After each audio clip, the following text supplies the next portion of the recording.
大家好，歡迎又嚟到骨貓黐牙嘅頻道。今日骨貓黐牙會同大家分享嘅係發生喺細個嗰陣屋企遇到嘅一啲靈異經歷。骨貓黐牙喺細個嗰陣曾經住過一間屋，嗰間屋入面有好多靈體朋友，所以經常都會發生一啲難以科學角度解釋嘅事情。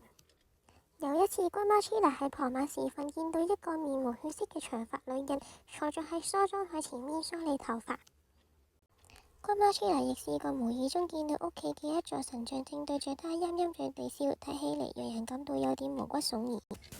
還有好幾次，骨貓黐牙嘅媽咪喺深夜時分突然變咗一把聲線很粗嘅聲音，坐喺洗手間地上大聲哭鬧。到咗第二日嘅早上，佢嘅情緒先慢慢平復下來。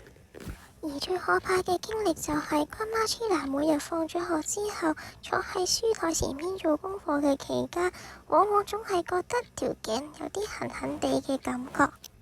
最後骨貓黐牙越嚟越覺得嗰種喺頸上面痕痕地嘅感覺，彷彿就好似有一隻睇唔到嘅手正喺度輕輕撫摸着他。呢件事亦都成為咗佢童年時最恐怖嘅回憶。